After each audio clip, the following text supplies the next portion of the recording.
बिहार में एक और जहां चुनाव की सरगर्मी तेज है, तो वहीं दूसरी ओर चुनाव से पहले जनता के सारे दर्द एक एक करके सत्ता और विपक्ष से सवाल पूछ रहे हैं कि आखिर उस समय सत्ता और विपक्ष कहां थी जब बिहार बाढ़ में डूब रहा था।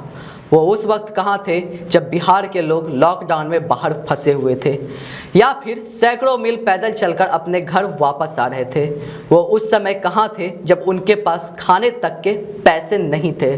तब शासन और विपक्ष दोनों मौन खड़ा होकर सब कुछ देख रहा था और उसमें से कुछ नेता अखबारों में उनकी तस्वीर बड़ी छप जाए इसी को लेकर लोगों की मदद कर रहे थे और खुद को जनप्रतिनिधि और समाज सेवी बताने के लिए आपस में ही प्रतिस्पर्धा भी कर रहे थे।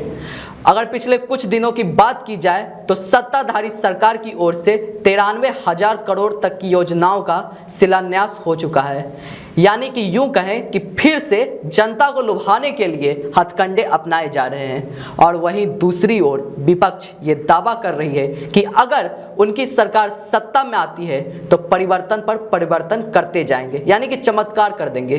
पर सवाल तो ये भी उठता है कि जब लोकतंत्र को वाकई में बिहार में विपक्ष की जरूरत थी तो उस समय ये विपक्ष बिल्कुल मौन था, या यूं कहे कहीं दिख ही नहीं रहा था।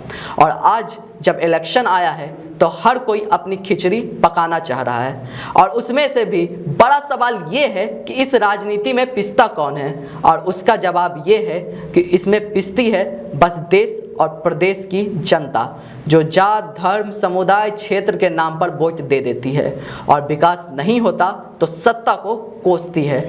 पर खुद से ये सवाल कभी नहीं करते कि उन्होंने जात धर्म समुदाय क्षेत्र वालों को वोट देने से पहले उन्होंने ये क्यों नहीं सोचा था कि ये उनके लिए काम नहीं करेंगे, या फिर ये उनके सुख दुख में उनके साथ खड़े नहीं होंगे।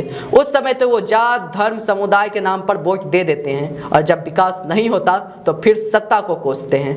पर हम ये सारी बातें आपको क्यों बता रहे हैं? क्या आप इन बातों से अनजान हैं?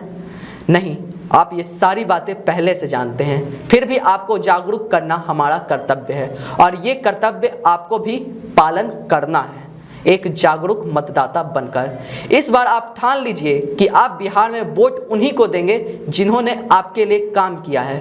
कोई जात नहीं, कोई मजहब नहीं, कोई भी क्षेत्र नहीं, बस काम पर वोट। और ये काम आप बहुत ही आसानी से कर सकते हैं अपने लोकतंत्र के सबसे बड़े हथियार मत का इस्तेमाल करके। अपना मत आप सही जनप्रतिनिधि को दें ताकि आने वाले समय में इस बात को लेकर कभी निराश ना हो कि आपने एक सही जनप्रतिनिधि को नहीं चुना। इसी सिलसिले में हम आज आपको कुछ याद दिलवाना चाहते हैं ताकि सत्ता और विपक्ष दोनों की सच्चाई आपके समक्ष आ सके। आप जान पाए कि सत्ता और विपक्ष आपका इस्तेमाल कैसे करती है राजनीति के लिए। अभी हम आपको एक वीडियो दिखाने जा रहे हैं जिसमें हमारे संवाददाता सोनू ग्राउंड रिपोर्टिंग करने गए थे, जो कुछ महीने पहले का है पर आज के समय में भी बहुत कारगर है। इस वीडियो को गौर से देखिए और समझिए कि सरकार की सरकारी योजना और विपक्ष की लाचारी जो फाइलों में दिखती है उससे विपरीत जनता की समस्या है। देखिए इस वीडियो को। ये पानी अगर आप देखेंगे तो ये अब हमें डर लग रहा है कि हम अंदर जा भी पाएंगे कि नहीं, और कहीं पैर जो दलदल है ये आप देखेंगे कि घुटना भर डूब चुका है। और आगे स्थिति ऐसी है कि अगर हम आगे बढ़ते हैं तो ये शायद पानी जो है वो गर्दन तक है, गर्दन तक पानी है। तो कैसे खाना पीना चल रहा है? बान्हा पर लोग सब बना के हमको देता है। इतना 3 दिन के भूख में एक दिन खाला खड़ा होता है तो अनार हो जाता है हमको।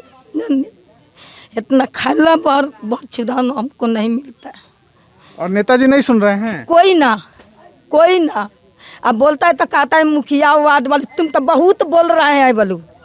चमचा छावड़ा मारो सन चमचा बताओ बोले तो जाके ओकरा के कहता एगो कागज नहीं दिया कि हम बारिश में 150 के पलोथीन उधार लेके मांग के लिए नहीं तो खारा कैले बनी तो हम पलोथीन में हम पानी रखने एगो पलोथीन नहीं दिया हमको। आज के लिए बस इतना ही। आगे जुड़े रहिए दी पीपल वॉइस के साथ। धन्यवाद।